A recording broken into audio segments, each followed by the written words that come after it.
Hello, my name is Jen Barba. I'm a part of the admissions team at MIT Sloan, and it's my pleasure to be here with you today to give an overview of the application process for the Master of Business Analytics program, and then to share a little some tips along the way, and then also to give you a chance to ask any questions you have about the admissions process.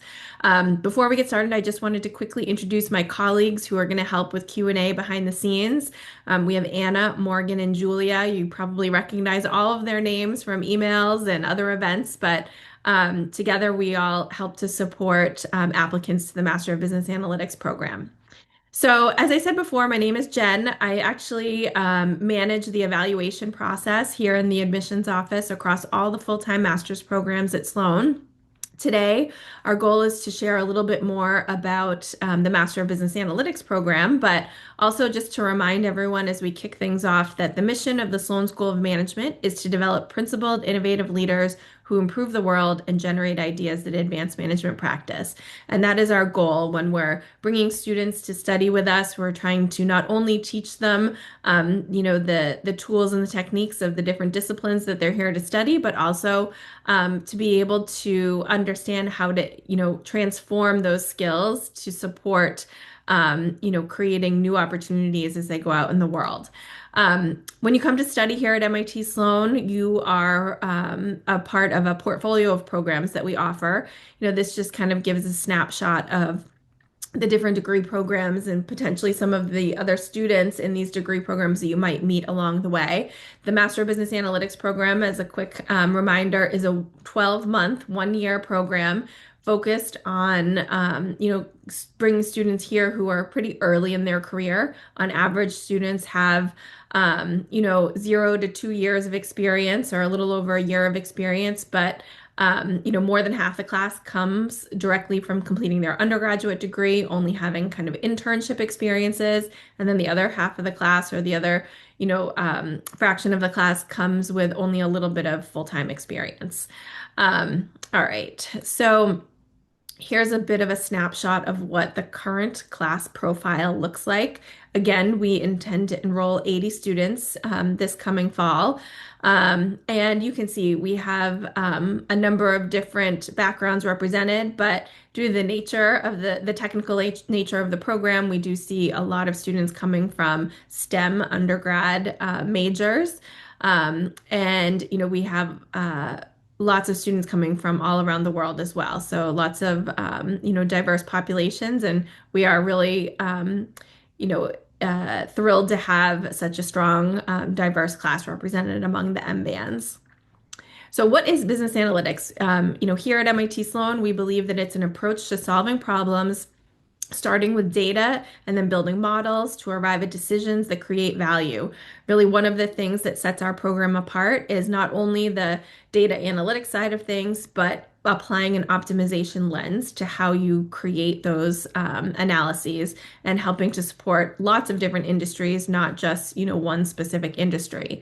This is just I'll give like one slide reminder before we dive into the application process, but this is just kind of an overview of what the program entails. Again, it's a one-year program focused on applying the tools of modern data science, optimization, machine learning, and deep learning to help students develop the tools to create solutions to real-world problems, and giving you the chance to apply those techniques in several different real-world experiences. You have an analytics lab class, which is an experience where a team of students support a live project during the course of a semester. And then you also have the capstone project, which is essentially an equivalent to an internship, but it actually starts during the spring semester. You and one other student team up and you are partnered to support a project that's kind of pre-scoped out by the program team. We partner with lots of different industries, lots of different companies, and you work with the oversight of an MIT faculty member or an MIT PhD student affiliated with the Operations Research Center to help support this company transform whatever their issue is. And you work throughout the spring semester as a part of an elective class, and then you have a 10-week final capstone project that's kind of like an internship towards the end of the program. Um, we also partner closely with the MIT Operations Research Center. Many of the students in the program conduct research, and that's an opportunity that you can get involved with both in both semesters or even just in the spring semester if that's something that you're interested in. All right, so we're going to dive a little bit deeper into the application process. So I thought we could start with the application timeline. This slide really just kind of details the life cycle of an applicant. So the application deadline this year is January 5th. Once we receive all of the applications, we review and read all of the applications. It usually takes us, depending on the volume, it takes us a few weeks, essentially a month to review all of the applications to determine who to invite to interview. Then interview decisions or invitations will be released by January 29th. It may be a little before, but no later than January 29th.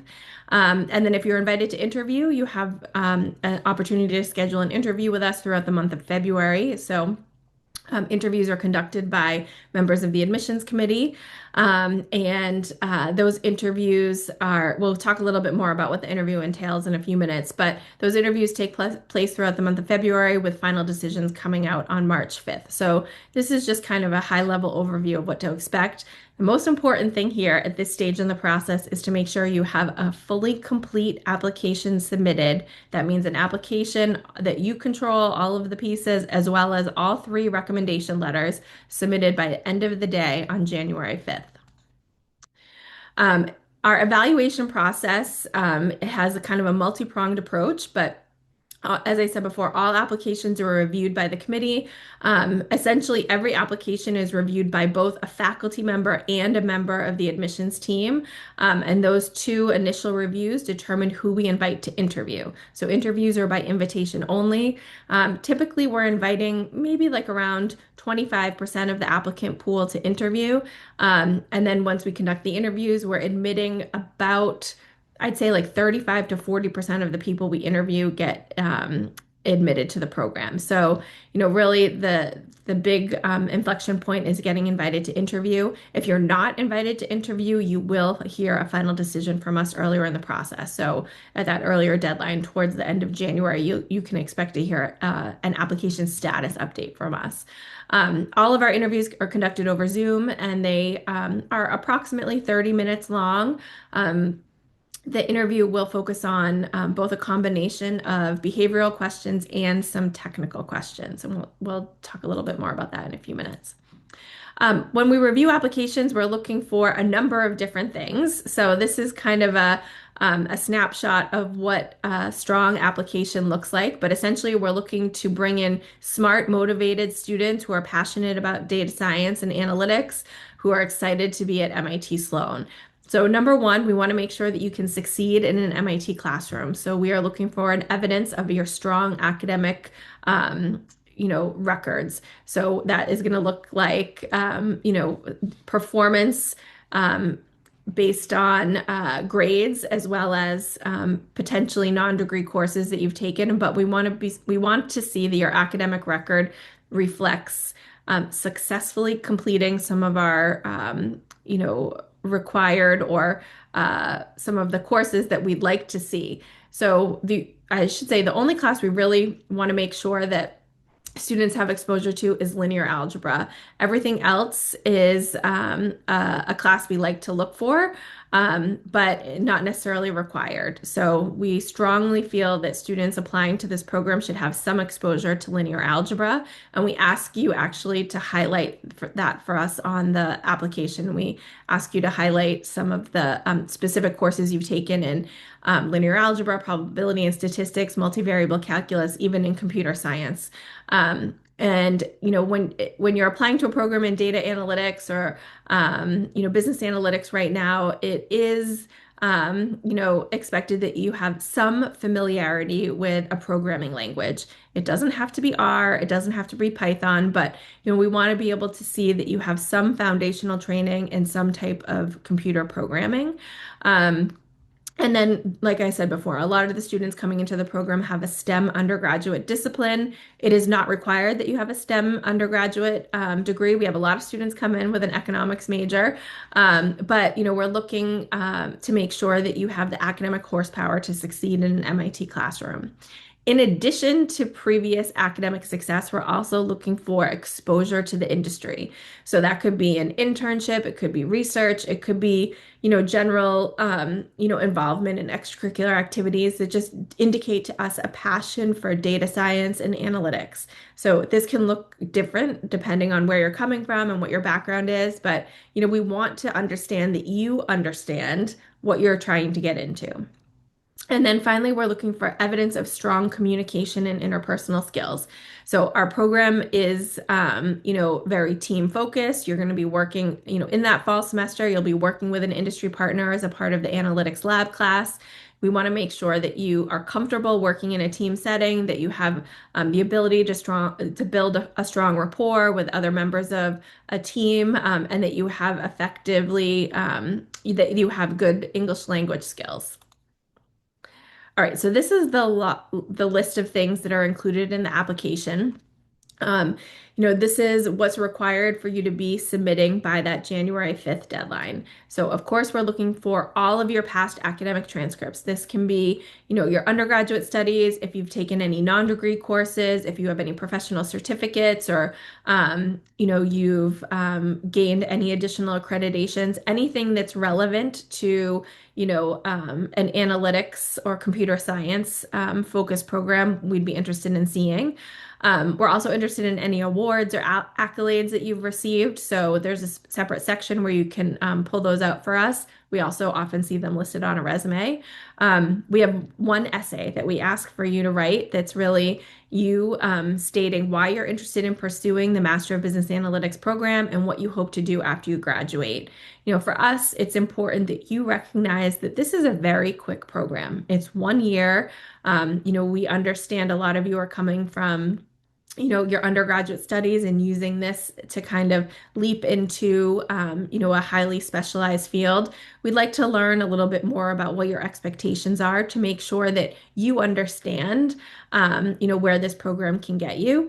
And for those out there, it's really important to review the latest employment report statistics or even the last few years of employment report statistics. They're all on our website. You can also review the Career Development Office section about how we support students in the Master of Business Analytics program. We have previously recorded webinars about it. Just important for you to understand what a lot of the students out there are focused on. All right, and then when it comes to the resume, so we're looking for a one-page resume. And the tip I have for the resume here is, we want your resume to demonstrate for us all of your past experiences, really how you've been able to develop exposure to the field of analytics or data science, but as well as, all of the past internships and or research that you've conducted.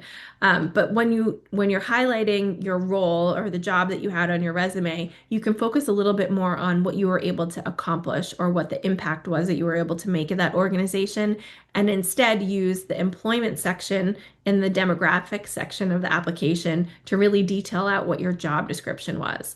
So the first big tip is the resume is about the accolades and about the impact that you've had in the work that you've done. And the employment section is really where you're including the job description and a little bit more context for what that organization was. So remember, we don't know what every organization does. In the employment section of the application, you have two short little text boxes. One asks you what the job description is, and the other asks you for a summary of what the company is. And the resume should be, complementing what's in that employment section, not just a copy and paste of what you had listed under the different jobs. Test scores for this program are optional. So we do like to see a test, especially if you have a strong score, and it can certainly help you if your undergraduate performance is not as strong as you might have seen in that set of class profile statistics. So a test can come in the form of a GRE, a GMAT, the GMAT Focus, or if you have the old version of the GMAT, either of those work for us. We really do not require a TOEFL or an IELTS. If you've done it, you're welcome to include it, but because we do require a live Zoom interview with someone on the admissions committee, we really focus on that as our ability to um, better evaluate your English language skills. We do have an additional short answer question. It's about 250 words or less. We ask you to talk a little bit more about the world that shaped you. We'll touch on that in a second. And then a couple video questions, and we'll touch on those in a moment. So all of these components of the application are just listed alphabetically. There's no one piece of the application that's more important than another.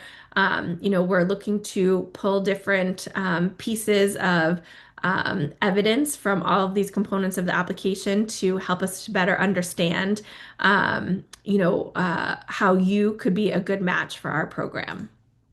So academic transcripts, I mean, I said this before, but we're really looking for evidence of your comfort level with rigor and comfort level with quantitative courses. We are using this also to better understand how you've demonstrated intellectual curiosity. Really, we want to be able to see that you are able to master complex topics. Of course, with the skills and the tools that you'll be gaining by taking classes. But this is a rigorous program, and we're using your past academic performance as a predictor of your future ability to succeed here at MIT. Test scores, again, optional, GRE or GMAT focus as well. They're really a great tool to help complement an undergraduate performance that might not be as strong as you had hoped for. I talked a little bit about the resume already, but we're looking at, again, quantifiable accomplishments, an ability to showcase your volunteer work, your extracurriculars and leadership positions or certificates that you may have gained. It's also a nice way for us to learn a little bit more about your personal interests. And then the letters of recommendation. So we ask for 3 letters of recommendation. A couple tips for these letters. Number one, we need the letters to be submitted on the same day as the application deadline. So January 5th, all the letters have to be in. We want your letters to talk about your past experiences. We want to hear a little bit about how you've been able to succeed both in a classroom setting and also in a collaborative way with some of your peers or other team members that you've been a part of. If you're a current student, that means if you have not graduated from undergrad, it's completely fine to submit 3 academic letters of recommendation. If you are somebody who's already graduated and you're working full time, we'd still like to see at least 2 letters from an academic source, and then 1 letter from your full-time employer or from a professional source. We're really looking for an ability to understand how you succeed in a classroom and in a professional and or research type of context. Some tips I have for the letters are to try to ask faculty members who are affiliated with a subject area that matches business analytics. So some type of a STEM discipline or some type of a rigorous discipline, that really will help us to better understand how you succeed in a similar type of environment. If the faculty member could talk a little bit more than just telling us that got an A in their class. There are several prompts that we ask faculty members to complete, and it's great if you can ask them to be a little bit more detailed in their letters. But most importantly, don't write the letter for them. It's important to take them to coffee or have a conversation with them about what your motivations are and why MIT Sloan is a good match. But let the recommenders really do the writing. Let them write the letter for you. All right, so an essay. I talked a little bit about this already, but really we're looking for an opportunity to, get to know you and better understand your passion for data science, and why MIT Sloan is the right place to do it. And hopefully, throughout the course of the application and then eventually in the interview, you can really help to fine tune that for us and help us to better understand why MIT Sloan is the right place for you to conduct your studies. The world that shaped you is a question that, all all students we have applying to MIT Sloan are asked to respond to, and it's how has the world that you've come from shaped who you are today? Tell us a little bit more about your background. We really just want an opportunity to better understand who you are, what makes you you, and gives us a chance to, better understand, really the path that you've been on and a little bit more about where you hope to go. Okay, so the video questions. The videos are our tool to not only get to know you a little bit more beyond what we see in your application, showcase your personality, and really to better understand, what makes you unique, but also an opportunity for us to better assess your communication skills. So we have two videos. One, you have complete control over, and it's, a 1 minute pre-recorded video that you upload that's you introducing yourself to your future classmates. And this is an opportunity for you to pretend like you're at like a networking reception with a bunch of people who you're excited to become friends with. You might walk up to a table and say, "Hi, my name is Jen. I'm from MIT. I'm really excited to get to know you, but I thought I could tell you a little bit more about me. I'm from the Boston area. I love to play soccer. I spend a lot of time, with my family, and we love to travel together," or whatever the story is. It's a chance for you to tell us a little bit more beyond what we can learn from, your resume or other aspects of your application. So try to make it a little personal, showcase your personality. It's not something that you need to spend a lot of time editing or doing a lot of fancy edits too. It's really a 1 minute selfie video. The second video question is a little bit more on demand. And this is really just a chance for us to better assess your communication style on the fly. So, a randomly generated question will appear on the screen, and you will have 10 seconds to read it. And then the camera goes on, and you need to respond to that in one take. And this is not designed to stump you or to trick you. It's a question that's simple to respond to. It could be a question like, "Tell me about your favorite job from the past and why," or "Tell me about, your favorite undergraduate elective and why." It's really just a chance for you to communicate in an authentic way on the fly. My tips for this are, this is still an important part of the application. And make sure that when you do this 1 minute on-demand video, you are in a place where we can hear you. So a place where it's quiet and your microphone works, because you only have one take. Make sure that you, are somewhat prepared for the admissions committee to see your appearance in this video. So, you don't have to be wearing a suit and tie. You don't have to be, super professional, but, the admissions committee will, have access to this video. So make sure that you're at least professionally put together. And then, try really to communicate authentically. Do not read a response. We know that you can use lots of tools out there. We know that you can memorize a lot of potential responses, but when you're communicating, when you're talking to the camera, we can tell if you're reading. So really do not read a response to this. Try to talk authentically and answer the question that's being asked. Okay, so once we do all of the evaluating of the written applications, we're determining who to interview. So those interview invitations, once again, are going to come out towards the end of January. If you are invited to interview, there's a few additional things we'll ask you to do. So first, you'll have to respond to one additional short answer question prior to the interview and submit that before your interview time. So the interview or the interviewer will have the response to that question and likely ask you a question or two about it during the interview. We're asking you to respond to a prompt that talks about, sharing a recent data analysis that you've done, potentially uploading a short answer response, as well as a slide or two indicating a visualization you use to conduct that analysis. It can be from a class, it can be from an internship, it can be something that you've done for fun.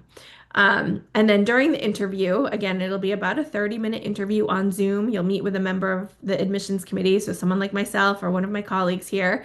And your interviewer will ask questions, to better understand some things that we might still have unanswered. So we're really trying to better understand why you're seeking a seat in the Master of Business Analytics program, what you're hoping to achieve after graduating. We may ask some questions related to the characteristics we like to see reflected in the students we bring here to study. So things like, how well you work with a team, how do you problem solve, or how do you adapt to things when something doesn't go according to plan? And then we'll also ask some technical questions. So again, this is a pretty rigorous program. We may ask you some questions related to probability or statistics. We might ask some linear algebra questions. We may even ask some computer programming questions. These are questions that are easy to answer in a live interview format. They're not something that's going to require a lot of, computing an answer or a lot of, problem set type of work. It's something that, you don't even necessarily need to sometimes get to the final specific outcome. Sometimes it's just a question where, walk me through the steps of how to solve this. We're really trying to understand where your technical skills are and, if we're able to, put you in an MIT classroom and have you really succeed in that MIT classroom. So technical questions are not designed to scare you. We'll have had your transcripts. We'll just have read through your application, and we're asking you questions to really reinforce some of the skills that we see, detailed in your application. All right. Some general admissions tips before we get to Q&A. I know there's a bunch of questions coming in.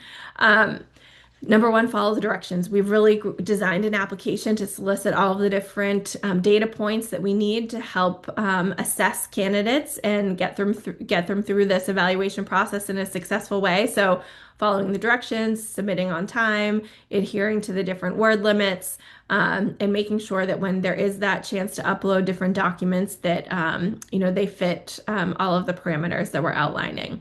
Be yourself. Try to showcase your personality, try to showcase who you are, why it's important for you to be pursuing a degree here at MIT. We're excited to learn about your background, and we hope that you'll open up a bit and share a bit more about your story. Apply early. So what that really means is the deadline is January 5th. We know most people use that winter holiday break to work on their applications. That's the application deadline is designed to be right after that. But if the deadline, or I think the deadline is at 3 p.m. Eastern time, when you're trying to submit at 2:55 Eastern time, the system lags. There's a lot of people that wait until the very last second to submit their application. So, just be prepared for that. So it's okay to wait until the last day to submit, but maybe don't wait to the last 5 minutes to submit. Try to, get that in a little bit sooner, earlier in the day before the system is overloaded. And just be patient with the application process. We will accept your application even if it's a minute late, but make sure you notify your recommenders, make sure that you do your best to make that deadline. On January 6th, we start very early in the morning, and the process is, or the timeline is tight. And then, really the last 2 points here kind of go together. We're looking for reasons to admit you in the application process. It is our job to admit great candidates. The different questions are all designed to solicit the evidence that we need to admit you. And really, you can think of myself and my colleagues as your advocate in the process. We're really excited to learn about your story and learn about your background and find all of the evidence that we need to bring you here to study and admit you to a program at MIT. All right, so I am going to switch over to some questions now. Let's see. I know some people are trying to raise their hand. I think it'll be easier for us if we stick to using the Q&A function. It makes it easier. We can keep track of things a little bit easier that way. Okay, so the first question, do you see students from this course joining startups or starting their own ventures post-graduation? I have definitely seen some students go into startups. or even starting their own thing. But remember, the students coming into this program are typically quite early on in their career. So the return on your investment is also important to consider. We know that this is a costly endeavor, and a lot of students do end up going to work in industry, at least initially, trying to offset some of those costs that they took on to start here. But we see more students pursuing startups or joining early stage companies a little bit later in their career. Hello, am I penalized for having two instead of two academic letters of recommendation who can speak more to my technical skills? Am I penalized for having two academic letters of recommendation? Okay. So no. If you, let me say this a different way. If you're a current student, we need, at least two academic letters, if not three academic letters. If you're a working professional, we want two academic letters and one professional recommendation. So I'll say you have a little bit of flexibility if you're still a current student. If you've had some great internships or you've done research, we welcome you to submit two academic letters and one from an outside source.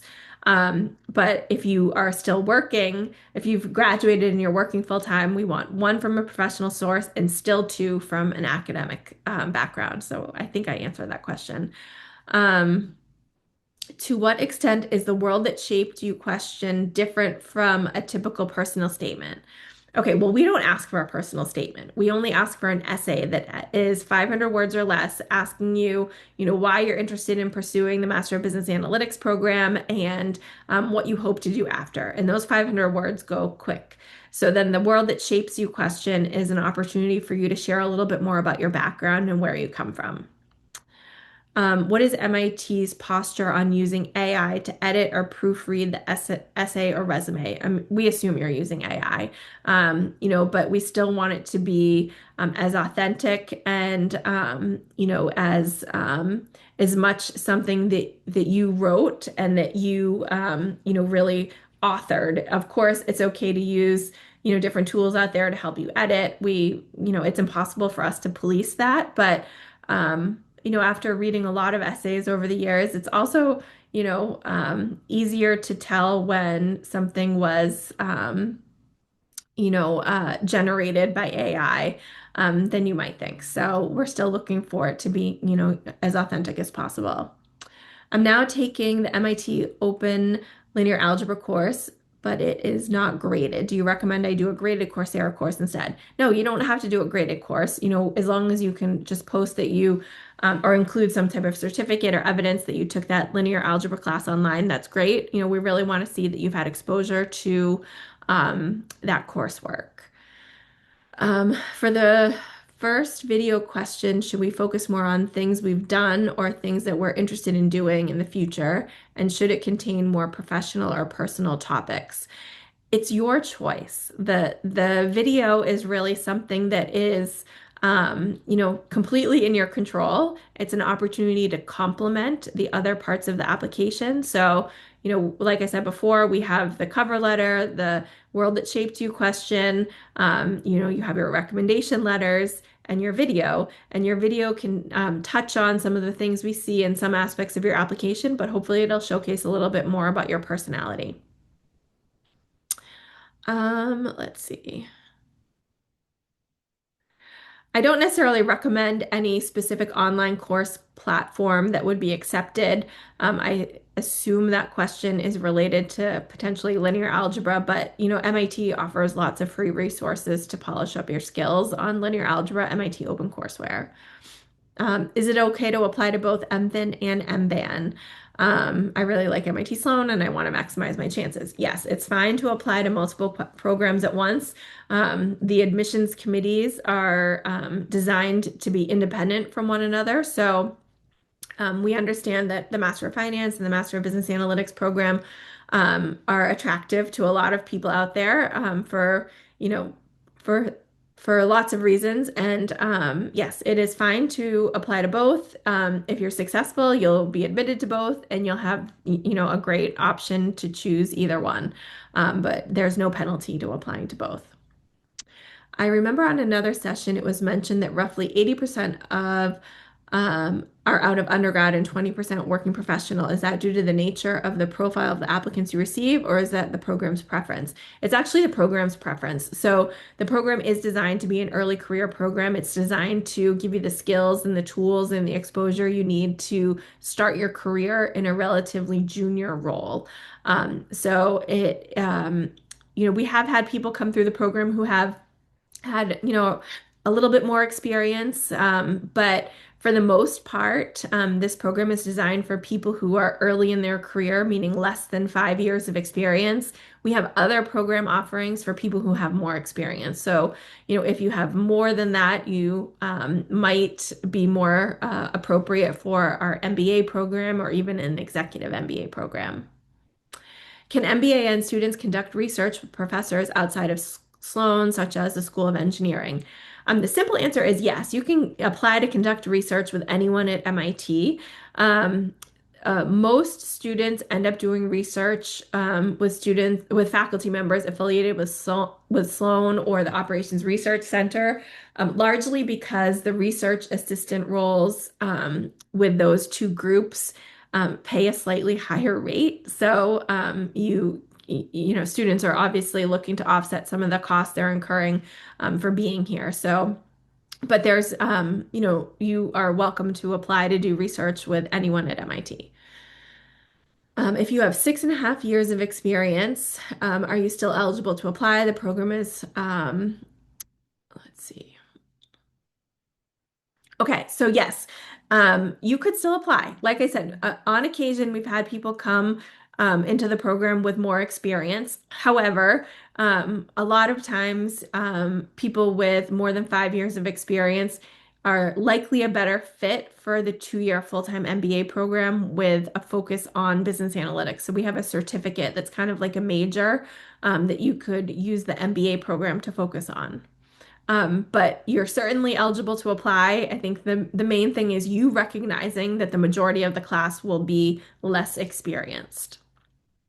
Um, I saw on the website that for quant learning evidence is advised. How can one without this background show this? Okay. Um, we do not require learning to get into the program. We're the only real uh, preference we have is for exposure to linear algebra. There is a long list of classes that we ask you to pull out in the application that we find helpful to see pulled out to see, if we were to admit you, where your skills might be and where your skills might be lacking. So if we ask you to do any preparation prior to matriculating, we better understand that. But really, linear algebra is the only thing. It's totally fine. We do not expect students coming into this program to have taken machine learning. Um, let's see. Is there a separate application for applying to RA positions? Um, Yes. So if you're interested in doing research, you would apply after being admitted to the program. So if you're admitted to the program, you find out in early March. Once we have a confirmed class. So if you're admitted, you have until April 15th to pay your deposit. So once our class is confirmed, sometime over the summer, faculty members who we typically collaborate with for research will reach out to the current student or the incoming class and let them know what opportunities exist. And then you would apply at that point to be a research assistant. So there's a wave that you can apply through to be an RA for the fall semester. And then if you either don't get a position or choose not to apply for the fall, you can also apply to be a research assistant for the spring semester. Um, let's see. What are some examples of industries that graduates of this program enter after? A lot of people go into consulting, a lot of people go into tech, a lot of people go into, different manufacturing, operations, retail.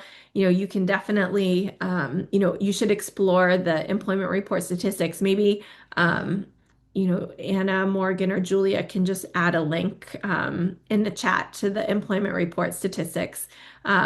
Or the employment page that there's lots of data on the website to go through. And each year it varies a little bit, but by and large, the graduating class is quite successful. There's, a lot of opportunities to work across different industries. Most students end up staying in the United States to work for a little while. This is a STEM certified degree, which allows you up to about 3 years of a work authorization here in the United States. So hiring companies are excited to work with you. Um, and that it doesn't mean that you have to stay in the United States. Our career development team and career development advisors will really work and partner with you to help you find a role wherever your desired geographic location is. Um, let's see. How can we learn more about the MIT Sloan community? Is there a special networking? Is there a special social network we can join? Okay, there's lots of different things you can do to learn more about our community. I would say you can follow us on Instagram. There's also the Master of Business Analytics Instagram account that gives you a lot of flavor and a lot of content for what students are up to. It's managed by the current class. We have a webinar coming up next week with a panel of current students that will really be designed to help answer any of your questions and have our current students share a little bit more about their experience. There's tons of content on the web. The YouTube channel has lots of previously recorded webinars showcasing students and alums. The student life section of the website details out all the different clubs and conferences, trips and treks, and everything that happens outside of the classroom. So, please check all of that out. This is a very dynamic community. One of the reasons we're really looking to bring people in with such strong quantitative academic horsepower is so that you can spend more than half of your time on everything happening outside of the classroom. We want you to excel in class and also have the capacity to get involved in all of the unique activities that this program has to offer. Is there an internship available within the period or only the capstone project? So there is no internship, but there is the capstone project, and the capstone project is designed to be like an internship. Um, Is full funding available for international students? And if not, what's the highest typical percentage range that's offered? Okay, so no one in this program receives full funding. The program does have a small fellowship budget, and we allocate fellowship to the strongest people that we admit. It's a merit-based fellowship process. Um, the the program will work with you. There's options for you to get loans. You can work as a research assistant. Working as a research assistant will give you the equivalent of like $12,000 to $15,000 per semester. You're also getting paid a tuition offset for the capstone project. All of this, again, is detailed on the website. But the capstone project gives you about $22,000 as a tuition offset for your work with a capstone partner company. So there's a lot of value here in this program. If you're willing to put the time into being a research assistant, that on top of the capstone can really significantly cut down the cost of attendance. All right. Um, how many people get accepted that did their undergraduate at MIT versus other institutions? Oh, we have a lot of people applying from all over the world, from all different undergraduate institutions. We welcome people to apply from all different backgrounds. We do have a handful of people who come in each year with an MIT degree, but by no means is that the only school that we're looking for. Again, we have 80 students who are quite diverse and dynamic and have been involved in many different things. So I know we're just about at time. I just want to take the chance to thank you all for joining us today. And I know Anna, Morgan, and Julia have been super busy behind the scenes, helping to answer all of your questions. And if you have other questions, feel free to reach out to us. You can use these email addresses. Otherwise, we're really excited and looking forward to get to know you all better throughout the application process. Thanks so much for joining us.